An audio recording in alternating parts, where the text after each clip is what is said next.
Bueno, las dos noticias que fueron novedad para la población en general hace una semana fue la noticia del primer chip cerebral y un paciente que fue operado en Estados Unidos, un guitarrista muy famoso de una banda famosa, tocando la guitarra mientras le extirpaban un tumor cerebral.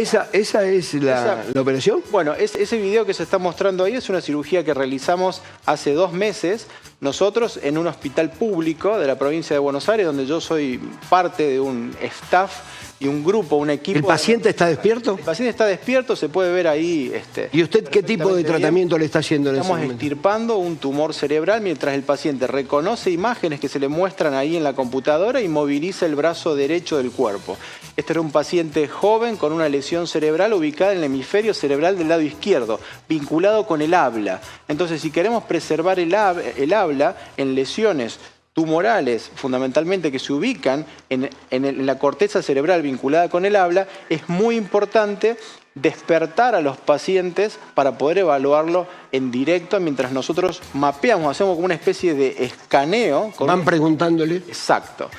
El equipo ustedes pueden ver ahí en el video, el equipo es realmente grande, son cerca de 10 profesionales, anestesiólogos, neuropsicólogos, neurocirujanos, instrumentadoras. ¿Esto es una experiencia o es un hecho común clásico? Esto es un hecho frecuente, eso es bien importante recalcarlo. Aquí en la Argentina se realiza hace muchos años en diferentes centros públicos y privados, pero claro, ha sido tema de actualidad por este guitarrista que fue filmado mientras tocaba la guitarra y siendo operado de un tumor cerebral. Ahora, para nosotros es inimaginable, ¿no?, que la medicina ingrese a un cerebro.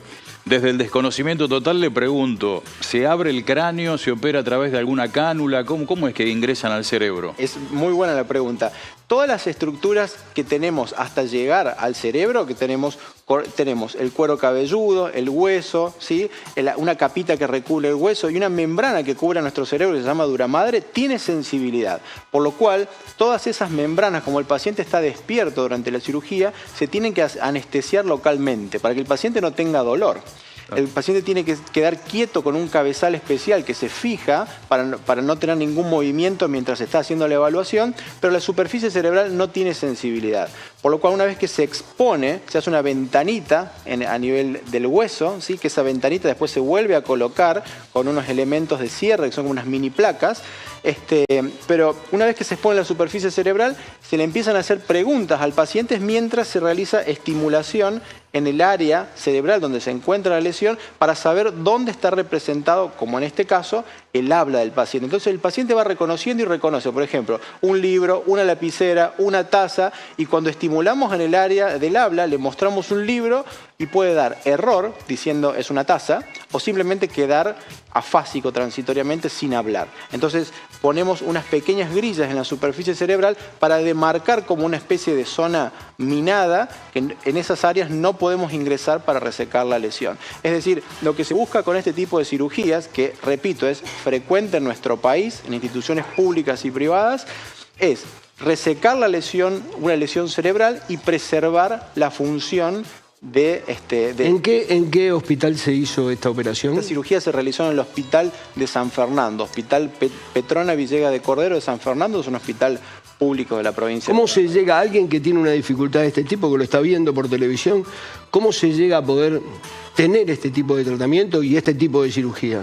Bueno, como decía Fernando, tanto en el ámbito público como en el ámbito privado se realizan este tipo de cirugías y algo muy importante a tener en cuenta es que no todas las lesiones cerebrales requieren de que los pacientes sean operados despiertos. Es solamente para aquellas lesiones que están ubicadas fundamentalmente en el área del zona del habla. Exacto. ¿Por qué? Porque es una función que si el paciente está dormido con anestesia general e intubado no podemos evaluar.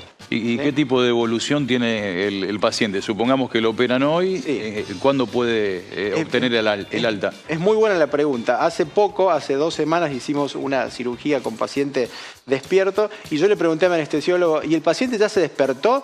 Y él me mira y me dice, es que nunca se durmió. Los pacientes, al no tener anestesia total, con un paro respiratorio de alguna manera coordinado, el paciente necesita intubación, esos pacientes, al no tener todo ese proceso, el postoperatorio es mucho más confortable para los pacientes. Por lo cual, generalmente el postoperatorio es más breve. Pasan un tiempo de 48 horas antes de darle el alta al domicilio en líneas generales si no hay ninguna complicación. Más rápido que cuando te operaban de peritonitis hace 40 años. Doctor, le agradezco realmente.